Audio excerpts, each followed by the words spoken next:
নমস্কার, শান্তনু হাজরা বলছি। আজকে বাংলাদেশ সম্বন্ধে বলতে হচ্ছে দু এক কথা। কারণ বাংলাদেশ আজকে এক গলা জলে ডুবে আছে, আর একটু হলেই মৃত্যু হবে বাংলাদেশের। তা আজকে আর হাসির কথা নয়, আজকে বাংলাদেশের বর্তমান পরিস্থিতি বলবো। বাংলাদেশ, সে একটা কথা যে রবীন্দ্রনাথের ধনীটির প্রতিধ্বনি শতাব্যাঙ্গ করে, কেন না ধনীর কাছে ঋণী, তাই তো এমনি।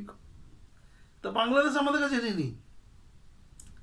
আমরা ওদের স্বাধীন করে দিয়েছি, ওরা স্বাধীনতার স্বাদ বুঝছে।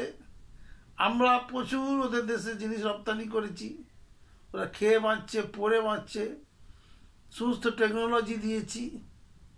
আর আজকে ভারত ওদের কাছে শত্রু হয়েছে, কেন না ওরা ওই ধনীটির প্রতিধ্বনি শতাব্যাঙ্গ করে, সেরকম ব্যাপার আর কি।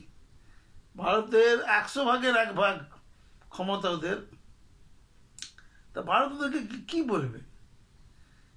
এর আগে দেখা গেছিল যে খালেদা জিয়া যখন ওদের প্রধানমন্ত্রী ছিলেন, তখন বাণিজ্যমন্ত্রী প্রণব মুখার্জি বাংলাদেশ গেছিলেন।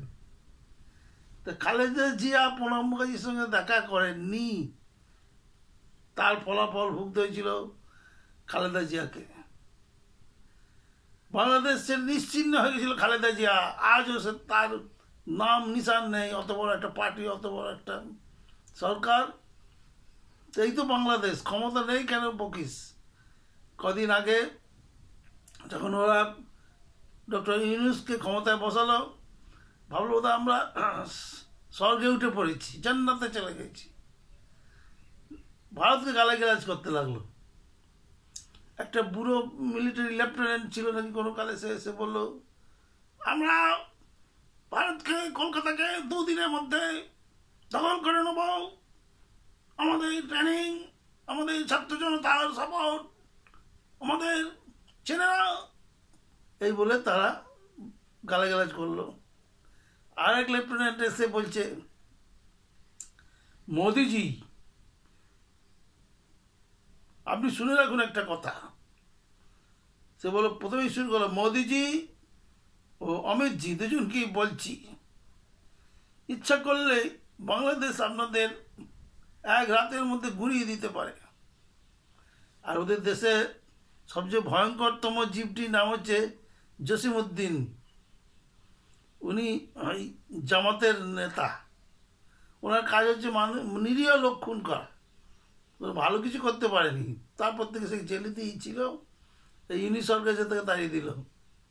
সে বললো আমরা 7 সিস্টার্সে দখল করে নেবো, আমরা ভারতকে জ্বালিয়ে দেবো, চারিধারে আগুন লাগিয়ে দেবো, ভারতকে আমরা বুঝে নেবো, দেখে নেবো।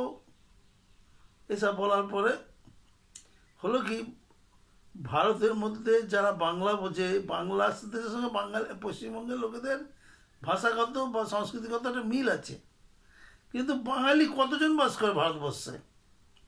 সামান্য একজন, কয়েকজন। বেশিরভাগই তো তামিল, ওড়িয়া, উড়িষ্যার লোক, তেলেগু, কন্নড়, মারাঠি, গুজরাটি, ভাগলপুরিয়া, মধ্যপ্রদেশ, উত্তরপ্রদেশ, কাশ্মীর, আমাদের বিরাট দেশ।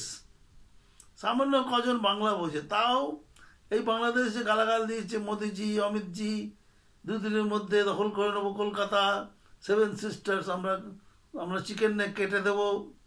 এগুলো শুধু বাঙালিরা শুনেছে বা বুঝেছে, তামিলনাড়ুর লোকেরা তো এসব দেখেও নি, আর এসব বুঝেও নি। ভাষাগত বিরাট সমস্যা। আপনি তামিল ভাষা একটুও বুঝতে পারবেন না, আবার তামিলরা বাংলা ভাষা শুনলে বোবা হয়ে বসে থাকবে, বধির হয়ে থাকবে। তামিল ভাষী লোক কী করে বাংলা বুঝবে? তা সামান্য বাংলাদেশে, আবার আমাদের পশ্চিমবঙ্গে মোদিজি অত জনপ্রিয় না, অত বিজেপির প্রসার নেই। কিছু কম বয়সী নেতা আছে বিজেপির। তাই এই যে আমাদের যে আঘাত, আমাদের উপরে যে আঘাত, আমাদের যে তুচ্ছতাচ্ছিল্য করা, বাংলাদেশ একটা পোকা, একটা আমাদের কাছে। আমরা যদি অজগর সাপ হই, ওরা একটা পোকা, কামড়ানোর ক্ষমতা নেই। তো আমরা বাংলাদেশের কথা শুনেছি বাঙালিরা, এবং আমরা যথাস্থানে প্রতিবাদ করেছি। কি প্রতিবাদ? না, পাকিস্তানকে মারতে হয়নি, পাকিস্তান এমনি যুদ্ধে হেরে গেল, ওই সিন্ধু জলটা আটকে দিই।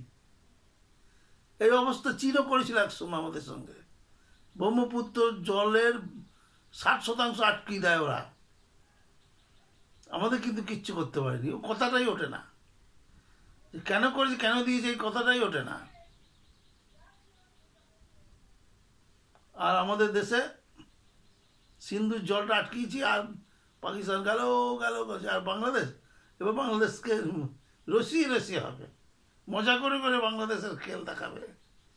বাংলাদেশের সব ভিসা মিসা সব আটকিয়ে দিচ্ছে, ওদের দেশে একটা উন্নত চিকিৎসা ব্যবস্থা নেই, করতে গেলে থাইল্যান্ড যেতে হবে, মিনিমাম 5 লাখ টাকা লাগবে, সিঙ্গাপুর হংকং এসব জায়গায় যেতে, দুবাই টুবাই তো আরও বেশি।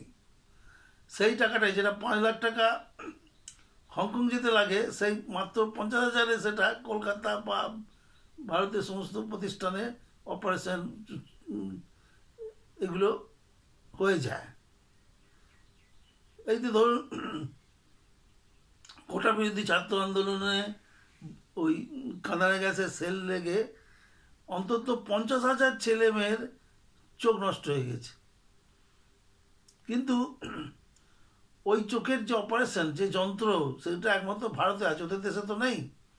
এবং ওরা অ্যাটলিস্ট ভারতে এসে ওটা করে দিয়ে যেতে, অপারেশন করে নিয়ে যেতে পারতো। কিন্তু ভারত ততদিনে, ভারতকে যা গালিগালাজ দিয়েছে, ভারত ততদিনে ওদের ওই মেডিকেল ভিসাটা বন্ধ করে দিয়েছে। এবার ওদের সিঙ্গাপুর যেতে হবে 5 লাখ টাকা, তা ওই 5 লাখ টাকা কে দেবে?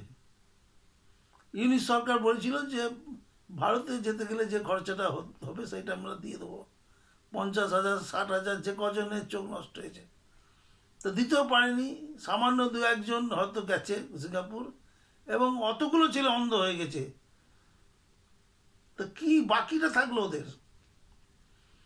এবার নরেন্দ্র মোদী, উনি কোনোদিনই বাংলাদেশে সরাসরি ব্রহ্মোস মারবেন না, একটা বোমও ছুড়বেন না। উনি যেটা করেছেন সেটা হচ্ছে বাণিজ্যটা বন্ধ করে দিয়েছেন। যদিও আমরা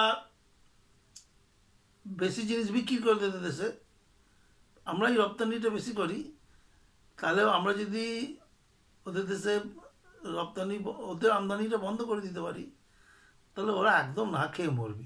সেটা দিয়েছে যে এখন ওরা কিছু রপ্তানি করতে গেলে কোনো স্থলবন্দর দিয়ে রপ্তানি হবে না, হয় হয় কলকাতা নইলে বোম্বাই, এই দুই বন্দর থেকে রপ্তানি করতে, তাতে ওদের ব্যবসা বন্ধ হয়ে গেছে। আগামী দিনে ওদেরকে বারবার বলা হয়েছে এমন কিছু বলবে না, এমন কিছু করবে না। ওদের ওই কম বয়সী সমস্ত উপদেষ্টা হয়েছে, তারা সরাসরি মোদিজিকে গালাগাল দিচ্ছে, আমাদের প্রধানমন্ত্রীকে গালাগাল দিচ্ছে। পাশে দেখছে যে আমাদের দেশে মোদিজি সবচেয়ে বড় শত্রু, ওয়াইসি মুসলিম নেতা, তাকে পাকিস্তানে পাঠানো হচ্ছে সৌজন্য যাত্রায়। এটা দেখছে না ওরা যে আমরা ভারতীয়রা এমনিতে এক আছি, ও আমাদের সামান্য যে ত্রুটি আছে, আমাদের যে দ্বন্দ্ব আছে, সেটা সব পরিবারে যেন থাকে সেরকমই আছে। এই গাধাদের এইটুকু বোঝার ক্ষমতা নেই। ওরা ভাবছে বোধহয় ভারতীয় মুসলমানরা ওদের পক্ষে কোনোদিনই যাবে না, তারা বাংলা বোঝেই না, ওরা কি বলছে না বলছে ওরা বোঝে না। এইভাবে ওরা নিজেদের বিপদ নিজেরাই ডেকে আনলো। তা আগামী দিনে বাংলাদেশের উপরে কী কী হবে? এখন তো শুল্ক নীতি, বাণিজ্য নীতি সব বন্ধ করে দিচ্ছে, বাণিজ্য বন্ধ করে দিচ্ছে। ওদের তো ও তাই দেখে আবার ওদের দেশে ব্যবসায়ীরা 20 টাকার জিনিস 80 টাকা করে দিয়েছে, তো মানে 100 টাকা পূর্ণই হয়ে গেল। এরপরে যেটা করবে সেটা হচ্ছে আকাশপথ ব্যবহার বন্ধ করতে হবে। আকাশপথ বন্ধ হয়ে গেলে ওরা খেতেই পাবে না। তারপরে হচ্ছে গিয়ে যেটা করবে সেটা হচ্ছে গিয়ে সীমান্তে কার্ফিউ লাগিয়ে দেবে। একটা বিরাট অংশ, মানে 15% লোক ভারত থেকে স্মাগলিং করে ওরা পেট চালায়। ভারতীয় জিনিস ওরা গোপনে নিয়ে যায়, সীমান্তে তার কাটটা বেরিয়ে এইভাবে 15% লোক বাংলাদেশের স্মাগলিং করে, কালোবাজারি করে জীবন কাটায়। যদি সীমান্তগুলো কার্ফিউ লাগিয়ে দেয়, তাহলে ওরা ওই 15% লোক খেতে পাবে না। তাহলে কারফিউ লাগালে যখনই যে কাছে আসবে মারবে গুলি, প্রাণেও মরে যাবে। বাংলাদেশটা আগামী দিনে পৃথিবীতে থাকবে না, এটা বোঝা উচিত ওদের ওই নাবালক উপদেষ্টাদের। এখনো সময় আছে সংযত হওয়ার, সংযত হলে বাঁচবে, নাহলে বাঁচবে না। ধন্যবাদ।